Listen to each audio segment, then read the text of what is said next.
How safe did you feel on the activities? Well, I felt really safe because we always had harnesses on if we were doing something that was high up. Yeah, very safe because we all had a harness on.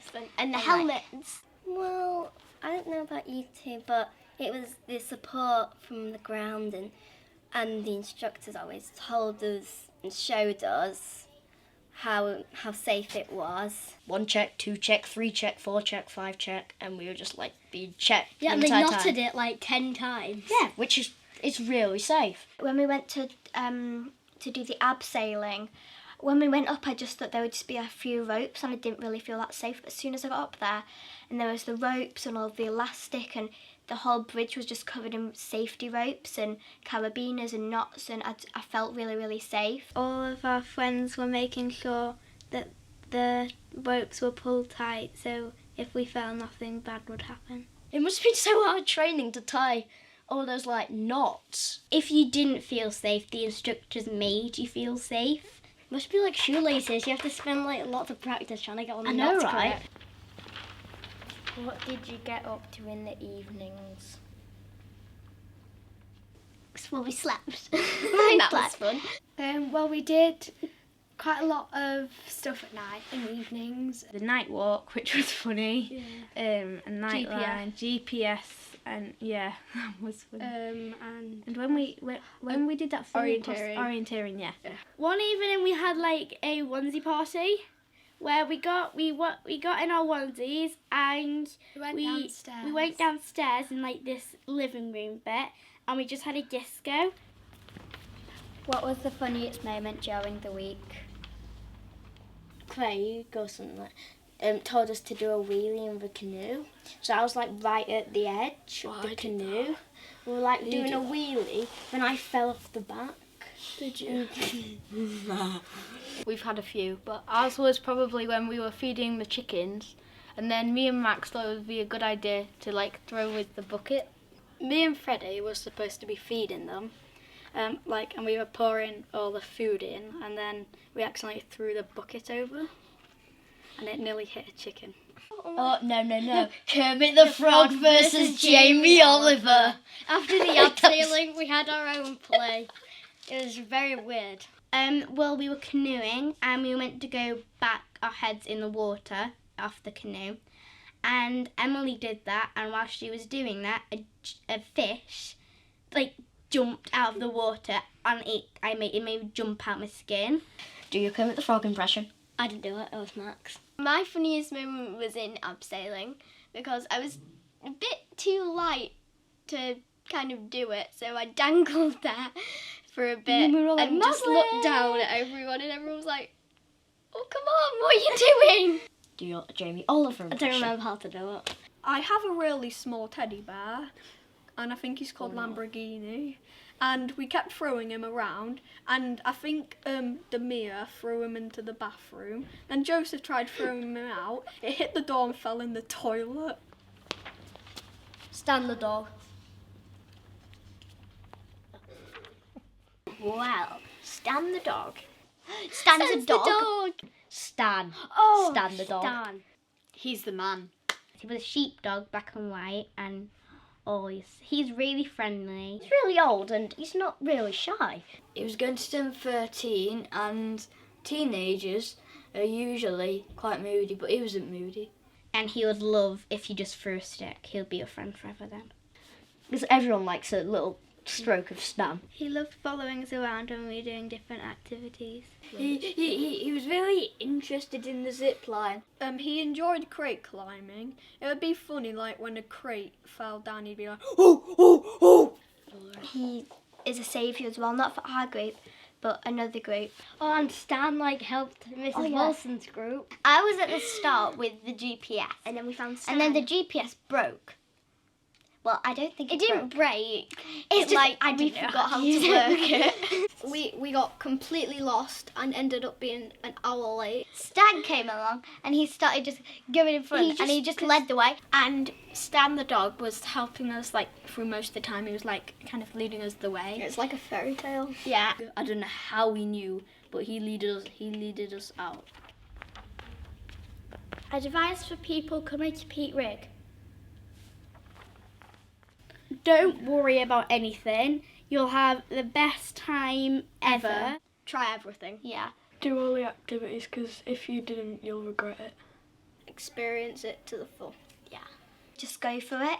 There's a lot of scary things, but like as soon as you do them, you think, I want to do that again. If you don't want to do something, give it a try, because it will probably be once in a life that you do it. If you do all the activities, then you'll get the best experience. It will be like, when you get back, you'll be like, oh, Mum, Dad, I've done all this. My advice is stay safe, have fun, don't do anything stupid, and try your best. Okay, you need to get a lot of sleep because you're doing activities all day.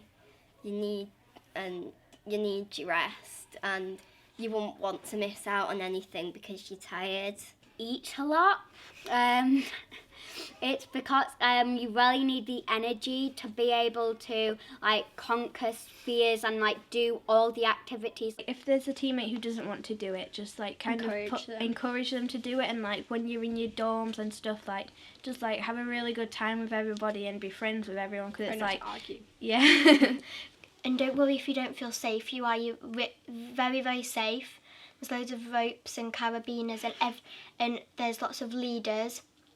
And everyone helps you, even Stan the dog when you get lost in the woods. Don't worry about it before you go because you'll have an experience that you will never ever forget.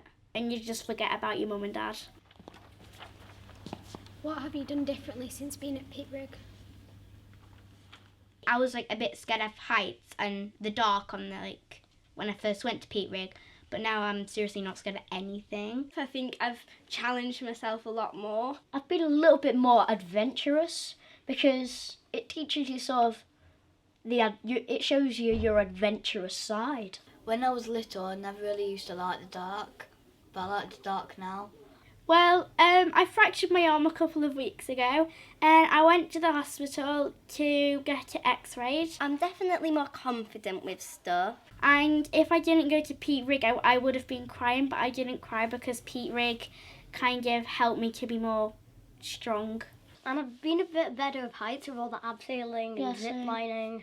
And like you're more responsible, like I know it sounds really, but like making your bed, I never used to do it, but now I know that I have to do it because like at Peat Rigg we no one was going to come in for us. Do things more independently than I would have done before. I've learnt about my classmates and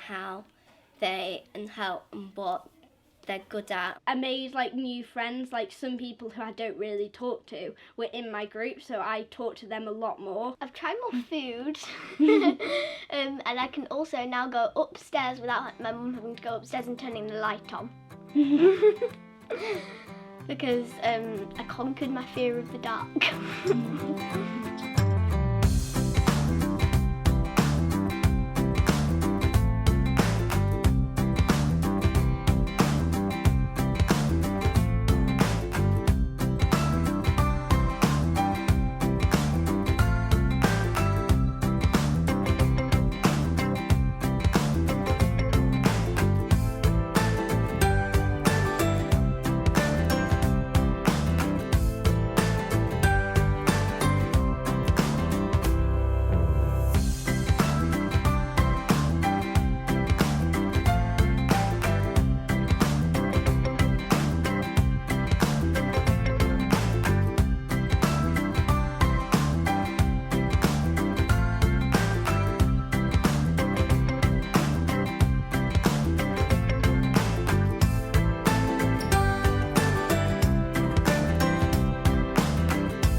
Lights, camera, action.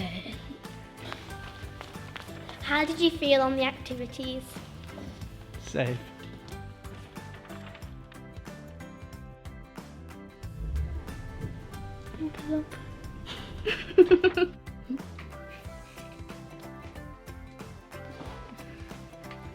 hated that so much. So cold. I meant to say you hated it. Because when you're at Peat Rigg, Yeah.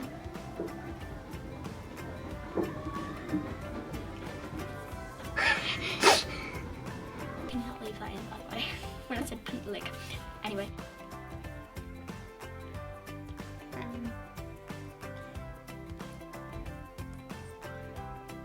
Finding the way back to Robin Wood without a GPS. Robin Wood. Oh, Peat Rigg. Oh, Peat Rigg.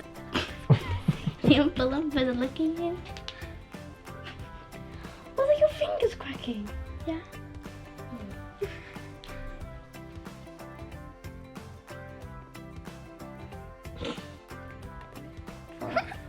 And if you can get like water in there really easily, or have trainers.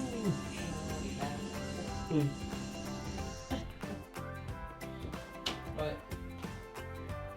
Tell me what your rooms were like. Oh,